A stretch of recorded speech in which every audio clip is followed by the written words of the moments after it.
Local 4 News starts now with a breaking news alert. That breaking news happening right now. Live pictures from Metro Airport where a passenger has been rushed out of the airport to a hospital for testing.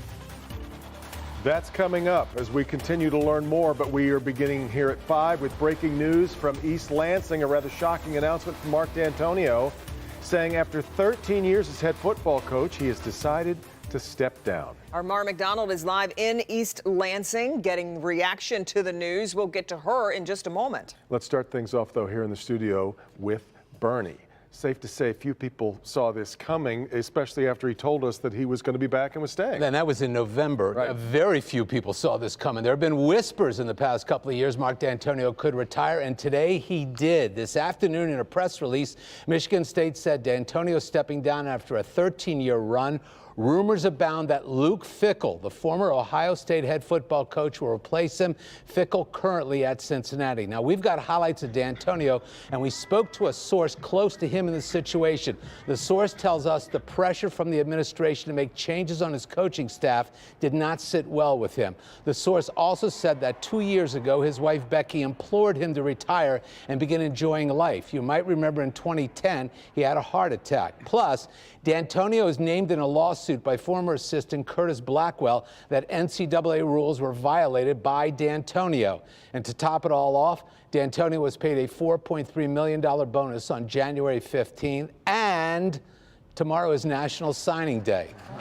Take all of that into account, huh? Yeah. The news is just starting to sink into Spartan fans everywhere. Standing by live with more on the retirement of Mark Dantonio is our own Mara McDonald. What kind of vibe are you picking up there on campus in East Lansing?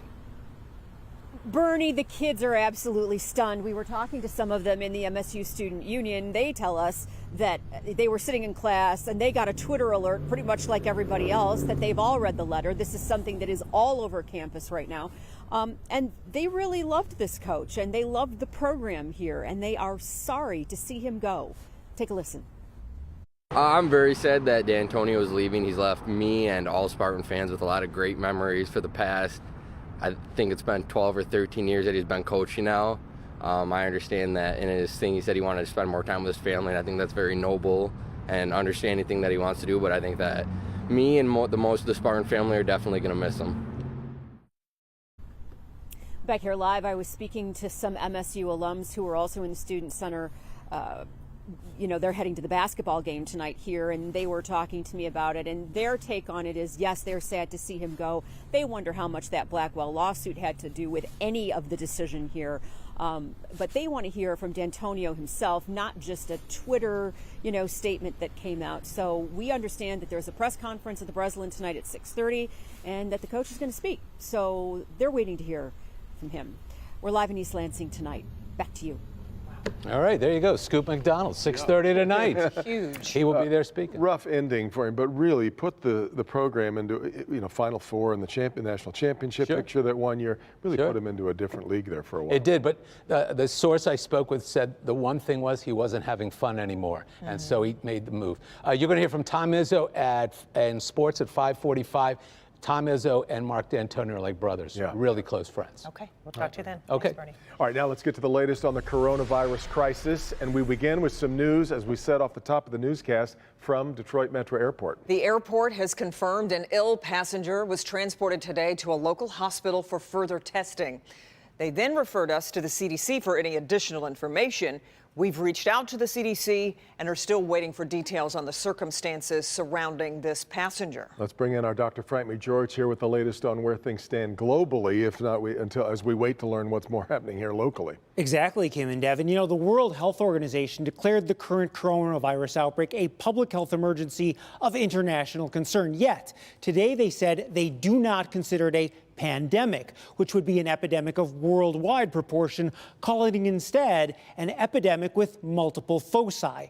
Now, at this point, the World Health Organization believes the epidemic is mostly centered in China, with only a few outlying clusters in other areas and countries. And they further believe there is no evidence that the virus is mutating or that face masks alone will halt its transmission. But they do have a role when someone is sick. I think to stop transmission of this virus, it's very important that sick people wear masks. That's for clear.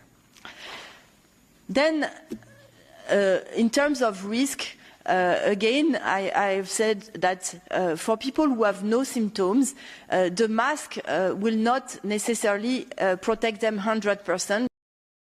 I want to go back to the sick passenger. How much of a concern is this? Well, it's something to definitely think about. Keep in mind that Metro Airport is only one of 11 airports that's been designated to receive passengers traveling from China. But we have no information yet concerning this particular passenger.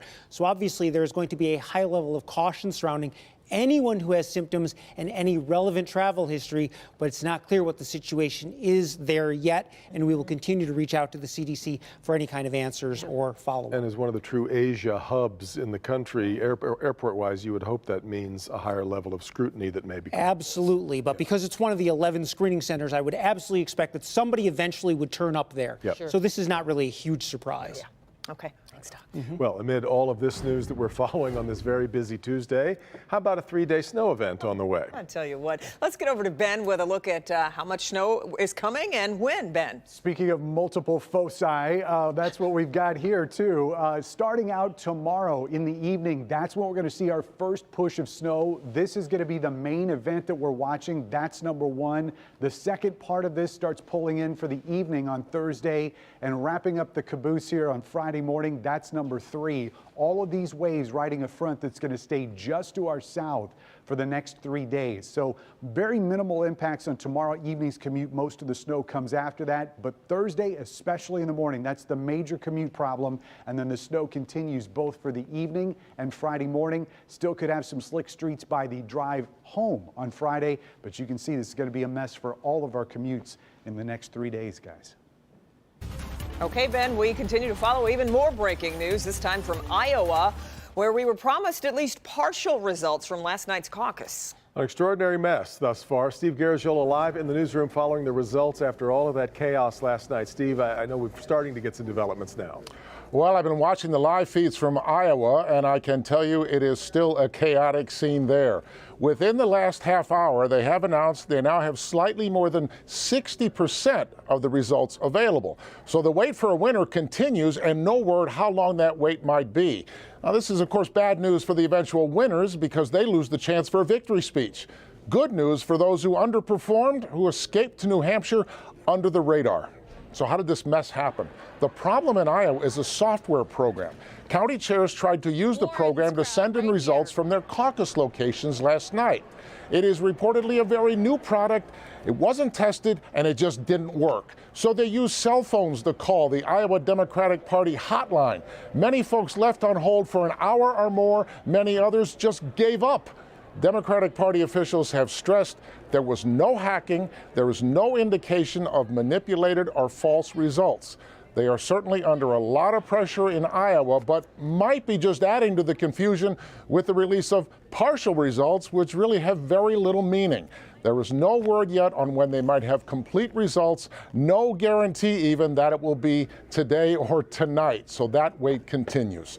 One more little tidbit. Next Tuesday is the New Hampshire primary. All the candidates have already moved on to New Hampshire.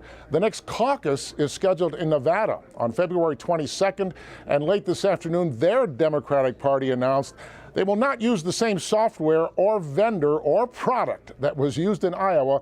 Nevada promising a smooth caucus. It has been anything but in Iowa as the caucus kerfuffle will continue. Oh, boy. Back to you. And we'll await word now on whether or not these are made official, these latest numbers that we have, Steve, and we'll get back to you when they do. All right, Steve. Boy.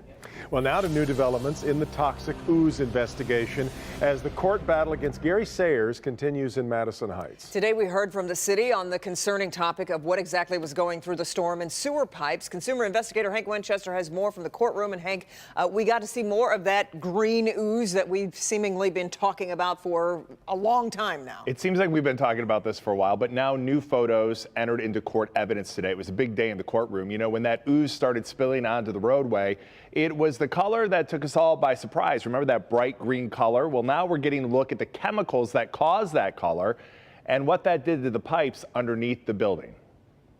You're looking at the earth underneath the pipe. So the pipe is gone? The pipe is gone.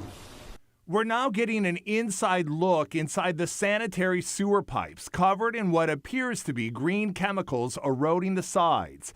Madison Heights Director of Public Services showed the images of the pipes underneath electroplating services, the building owned by Gary Sayers. Severe signs of decay and erosion. He says the pipes lead to a treatment facility in Detroit, and then the water runs into the Detroit River.